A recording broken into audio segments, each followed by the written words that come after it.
Greetings to you in the precious name of our lord and saviour Jesus Christ. ప్రభు అయిన యేసుక్రీస్తు యొక్క అతి శ్రేష్టమైన నామములో మీ అందరికి శుభాలు తెలియజేసుకుంటున్నాను. దేవుడిచ్చిన మహాకృపను బట్టి ఆయన నామానికి స్తుతులు స్తోత్రాలు కలుగునుగాక. దేవుడు మనకి ఈ యొక్క దినాన్ని మనకిచ్చినందుకు ఆయన నామానికి స్తుతులు స్తోత్రాలు కలుగునుగాక. దేవుడు ఈ రోజు కోసం ఏర్పాటు చేసిన దేవుని వాక్యం ఏమనగా కీర్తనల గ్రంథము 118వ అధ్యాయము 8వ వచనము. మనుషులను నమ్ముకొనుట కంటే యెహోవాను ఆశ్రయించుట మేలు. అవును, మనుషులను మనం నమ్ముకుంటే కంటే దేవుణ్ణి ఆశ్రయించడం మనకెంతో మేలు. మనుషులను నమ్మితే ఆ యొక్క పని జరగదేమో కానీ దేవుణ్ణి ఆశ్రయిస్తే మాత్రం నువ్వు ఏమనుకున్నా అది జరుగుతుంది. మనుషులను మనము ఆశ్రయించడం వల్ల మన సమయం అనేది వృధా అయిపోతుంది. ఎందుకంటే నేను చేస్తానని మనుషులు నీకు మాట ఇచ్చి వాళ్ళు నీ యొక్క పనిని వాళ్ళు చేయలేకపోవచ్చు. కానీ దేవుడు నీకు మాట ఇచ్చాడంటే ఆయన మాట ఇచ్చిన దేవుడు తప్పనివాడు. కాబట్టి నువ్వు ఏ సమస్యలో ఉన్నా అది దేవుని మీద భారం వేసి నువ్వు ఆ పని చేయడానికి నువ్వు ముందుకి కొనసాగినట్లయితే దేవుడు ఆ పనిని నెరవేరుస్తాడు.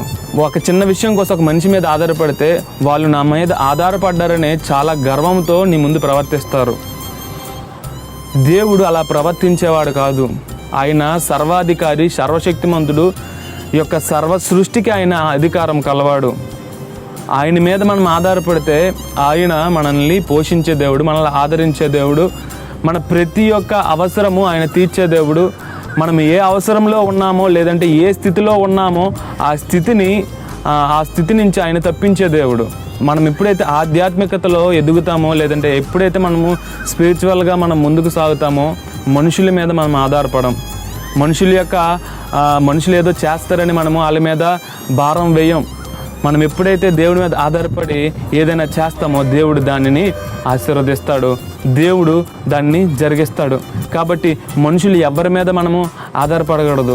సమస్త సృష్టి దేవుని మీద ఆధారపడుతుంది. కాబట్టి మనము దేవుని మీద ఆధారపడడం నేర్చుకోవాలి. మనుషులను ఆశ్రయించకూడదు, రాజులను ఆశ్రయించకూడదు, లేదంటే అధికారులను ఆశ్రయించకూడదు. ఎవరో ఏదో చేస్తారని వాళ్ళ మీద నమ్మకం పెట్టుకోకూడదు. దేవుని మీద నమ్మకం పెట్టుకొని నువ్వు నీ యొక్క సొంత శక్తి చేత నువ్వు ముందుకు కొనసాగినట్లయితే దేవుడు నీ పట్ల గొప్ప కార్యము చేస్తాడు. నువ్వు అనుకోవచ్చు, నేను ఇది చేస్తానా, నేను ఇది చేయలేను అని, నేను కొనసాగలేనని నువ్వు అనుకోవచ్చు.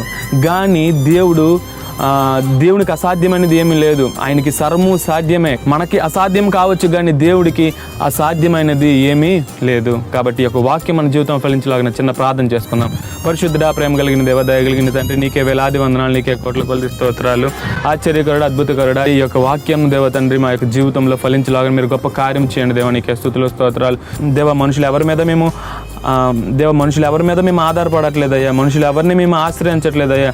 కేవలము దేవ తండ్రి మీ మీద మేము ఆధారపడుతున్నాము, కేవలం మిమ్మల్ని మేము ఆశ్రయిస్తున్నాము. కాబట్టి దేవ తండ్రి పరిశుద్ధుడ, మా ప్రతి భారాన్ని నెరిగినటువంటి దేవ నీకే స్తుతులు స్తోత్రాలు చెల్లించుకుంటూ అయ్యా ఎవరికైతే ఏ అవసరం ఉందో దేవ తండ్రి అది ఈ క్షణమే దేవ తండ్రి వారి జీవితంలో మీరు అయ్యా చేయబోతున్నందుకు మీకే స్తుతులు స్తోత్రాలు చెల్లించుకుంటూ అయ్యా చేసిన ప్రతి కార్యాన్ని బట్టి దేవ తండ్రి మీకే వేలాది వందనాలు స్తుతులు స్తోత్రాలు చెల్లించుకుంటూ ఈ యొక్క ప్రార్థన పాదాలు అంత చేర్చుకుంటారని యేసు పరిశుద్ధ నామములో అడిగి వేడుకొని పొందుకున్నాం మా పరమ తండ్రి. ఆమేన్.